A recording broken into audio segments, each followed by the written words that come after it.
Hey BookTube! So today is a really exciting video because I'm setting my Medieval-athon TBR. If you're not familiar with Medieval-athon, a really great booktuber by the name of Holly Hearts Books has started a readathon throughout the month of July, and it is medieval themed. And if you know anything about me, like this is like, I'm so excited for this readathon. It's exactly my kind of thing. Depending on how many books you read, you will determine your like status, your standing in society, and you can also pick up armor and weapons along the way by like fulfilling other prompts for the books. So it's really great, it's really like intuitive, and I'm really excited to obviously become a queen by reading all 6 books and so on. So I will leave a link to Holly's original video in the description, but yeah, without any further ado, I'm gonna get on to my TBR. So the first book on my July TBR is Nevernight by J. Kristoff. I've been wanting to read this for a while now, and I told myself that I was definitely going to read this in July, so I kind of have no choice. I really just want to get to this series immediately. So this book fulfills the prompt to read a book featuring assassins, because I believe the main character is an assassin, and so for fulfilling that prompt I will earn myself a dagger.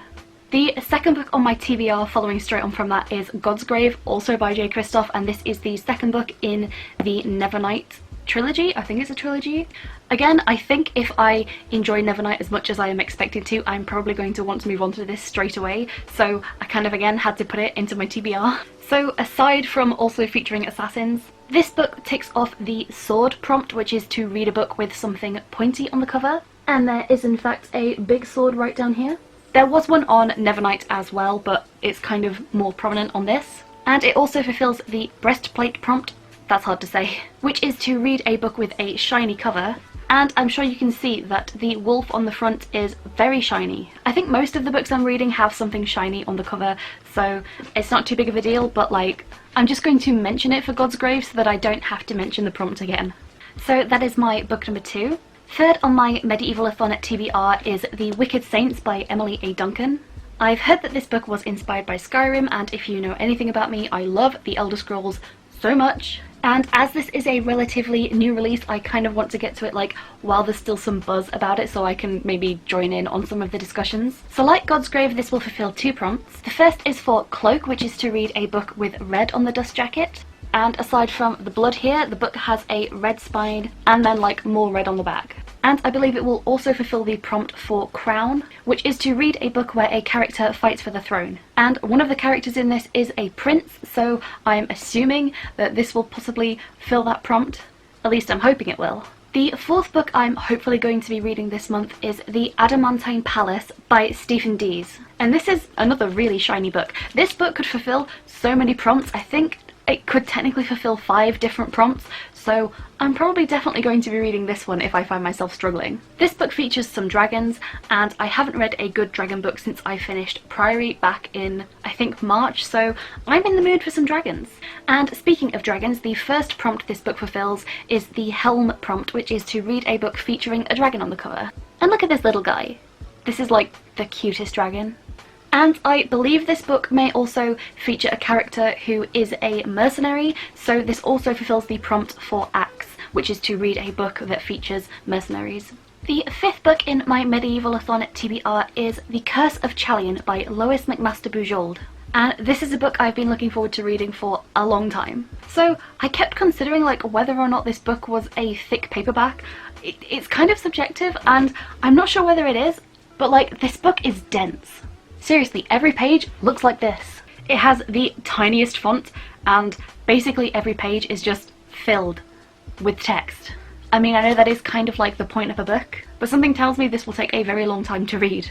So as I film this, it is actually July 1st, so I am actually already 96 pages into this, and I have to say, I love this book so much already. I love the main character so much, aside from the fact that he's like a just washed up sad old man, which is very much my brand for some reason. He reminds me so much of one of my original characters, and he's just had the worst time, and every time I read about this character just going through like his daily life, I just kind of want to sit him down with like a cup of tea and a nice blanket and just tell him everything's gonna be okay, because I just really like him and I just really want everything to go well for him.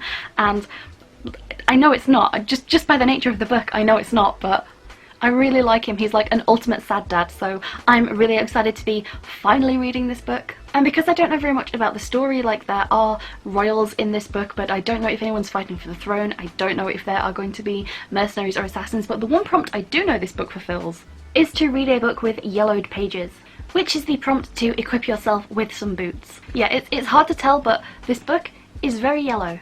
Next is the 6th book in my TBR, and this is the book that I had the most trouble picking. And this is because I specifically wanted to find a book to fit the prompt for Greaves, which is to read a thick paperback. Because most of the thick paperbacks I own are either sequels or like part of a long series that I just am not ready to get into. Or it's something like a Game of Thrones, or God forbid, the Dragonbone chair, which is like an actual brick. And I'm not that committed.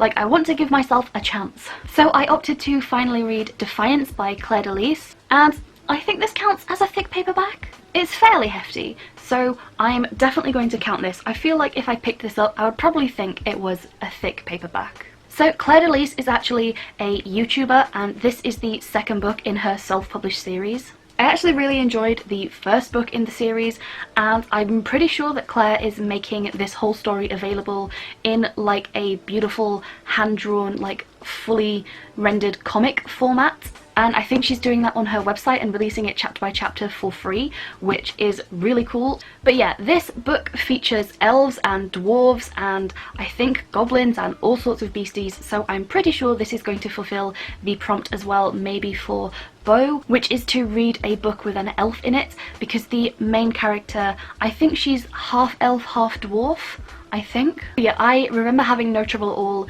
reading through the 1st book quite quickly, so I'm hoping this will be the same. So those were all 6 books I need to read to achieve the rank of Queen for this readathon, and also to tick off every available prompt in the readathon.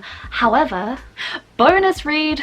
Yes, I have a bonus book for this TBR, and it is Hard in Hightown by Mary Kirby, but she's writing as Varric Tethras, the fictional dwarf. And the reason I have a 7th bonus book is just in case I really don't like any of the other books, or I end up DNFing something, or just not having time to finish one of them. This world is full of elves and dwarves and other fantastical races such as the Kunari. Basically just big horns. So I'm assuming it will probably fulfill the prompts for things like Beau to feature an elf, and Axe to feature mercenaries, daggers to feature assassins, that sort of thing. I'm assuming, at least.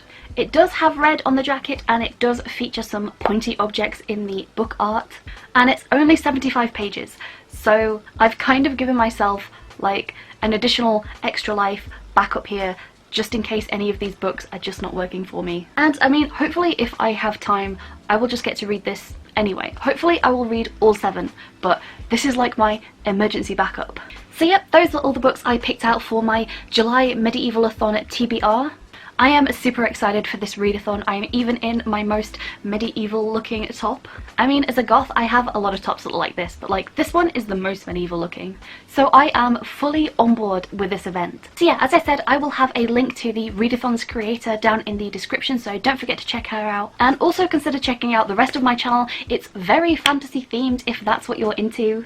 Don't forget to follow me on Twitter and Instagram, especially if you'd like to see more live updates as I go through this readathon. And hopefully I will see you in the next video. So until then, in true medieval fashion, fare thee well, booktube!